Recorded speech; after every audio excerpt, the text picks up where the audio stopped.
Bienvenidos de regreso a Biblia y Teología con el Dr. Larry Trotter. Esperemos disfruten el siguiente episodio.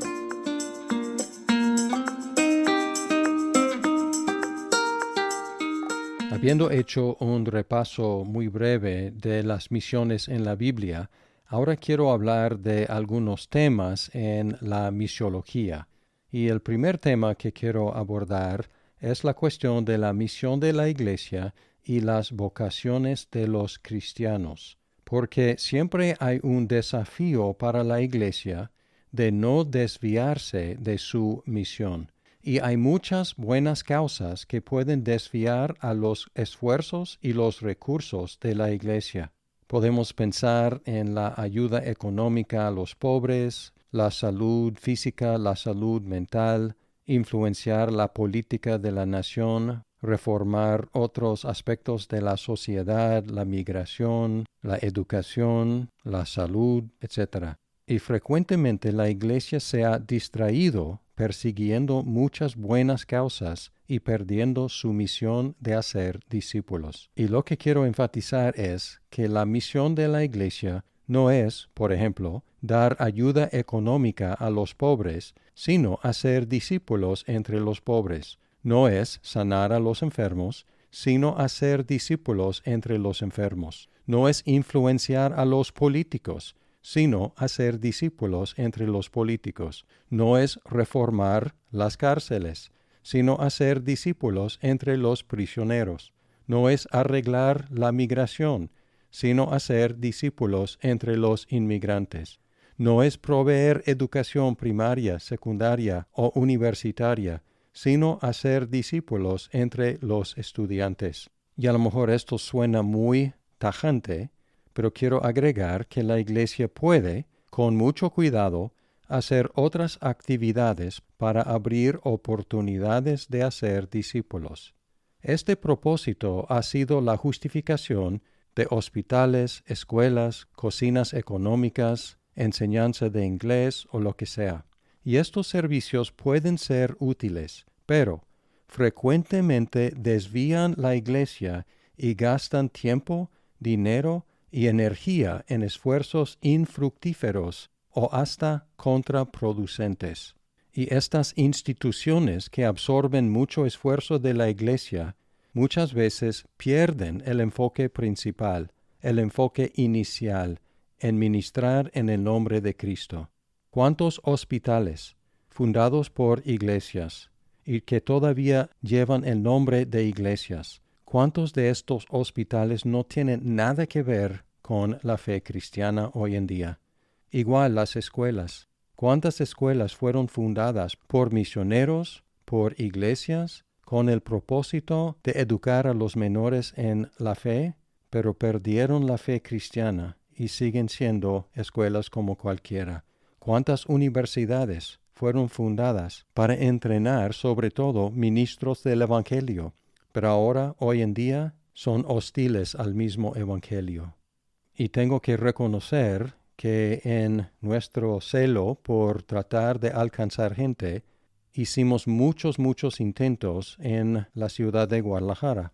Establecimos una clínica dental, establecimos un centro de desarrollo comunitario, fundamos 2 escuelas, tuvimos una escuela de inglés, un club de tareas, unos conciertos y una escuela de música. Absorbieron mucha atención, absorbieron mucho esfuerzo y mucho dinero, y tuvieron algunos resultados. Atrayeron a algunas personas, y podemos decir, por lo tanto, han valido la pena. Pero de todos estos esfuerzos, solamente uno sigue, que es una de las escuelas, y es una lucha constante mantener esa escuela sobre sus fundamentos bíblicos.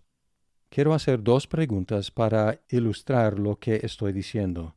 Primera pregunta es, si la Iglesia no hace discípulos, ¿quién los hará? Y la respuesta es, nadie, porque solamente la Iglesia es capacitada y autorizada para hacer discípulos. Porque hacer discípulos es bautizar, que solamente la Iglesia puede hacer, y enseñar todo lo que Cristo nos ha enseñado. La segunda pregunta es esta: Si la Iglesia no hace las otras buenas actividades, ¿quiénes las harán? Y la respuesta es los cristianos. Y aquí quiero distinguir entre la misión de la Iglesia y las varias vocaciones de los cristianos en el mundo.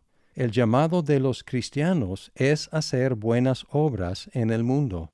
En Mateo 5:16 Jesús dijo: Así brille la luz de ustedes delante de los hombres, para que vean sus buenas acciones y glorifiquen a su Padre que está en los cielos.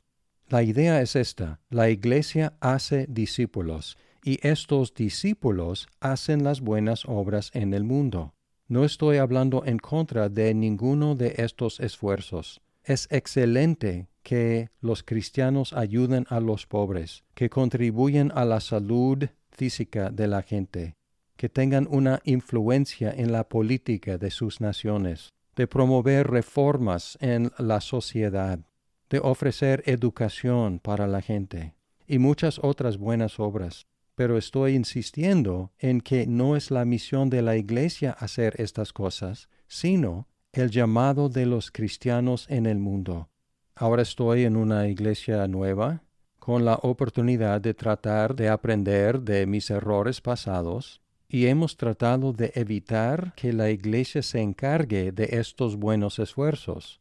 Y el resultado ha sido que los cristianos, los miembros de la Iglesia, se han animado a desarrollar estos ministerios como vocaciones de ellos. Por ejemplo, hubo un señor viviendo en la calle y una señora en nuestra iglesia tuvo compasión de él, y en lugar de insistir que la Iglesia se encargara de él, ella se encargó de él e involucró otras personas de la Iglesia, con el resultado de que pudieron conectarlo con una pariente suya y conseguir un departamento donde pudo vivir. La Iglesia no gastó, pero algunos miembros de la Iglesia sí gastaron, porque fue su vocación. Una señora también tuvo la idea de distribuir cajas de Navidad, y en lugar de depositar esta responsabilidad en la Iglesia como organización, ella propuso la idea y los que querían participar participaron, y con mucho gusto. También alguien en la Iglesia tuvo la idea de hacer bolsas de regalo para los que viven en la calle. La Iglesia no tuvo que gastar, más bien la gente misma gastó en los artículos para incluir en la bolsa. Y luego cada uno iba en su vida normal encontrando a estas personas en la calle y regalándoles en el nombre de Cristo estas bolsas, una Biblia y una invitación a nuestra iglesia. Tenemos un señor joven en la iglesia que tiene mucha preocupación por las mujeres que están embarazadas y contemplando el aborto. Y él tiene un don para estar en la calle enfrente de los centros de aborto, compartiendo el Evangelio y ofreciendo recursos para ayudarles a tomar una buena decisión a favor de la vida de sus hijos. Y otras personas en la iglesia lo han apoyado con donativos para que pueda ofrecer comida, pañales, renta, entrenamiento vocacional para apoyar a estas mamás en maneras muy tangibles. Pero no ha costado ningún centavo a la iglesia. Ha sido un esfuerzo de algunas personas en la iglesia. Y podría mencionar otros ejemplos. Entonces, ¿cuál es la conclusión?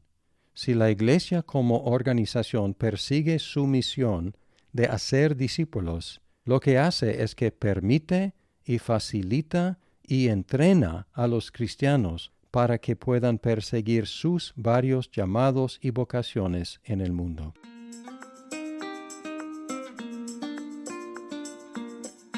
Muchas gracias por escuchar este episodio. Si estás disfrutando Biblia y teología, por favor compártelo con tus amigos. ¡Hasta pronto!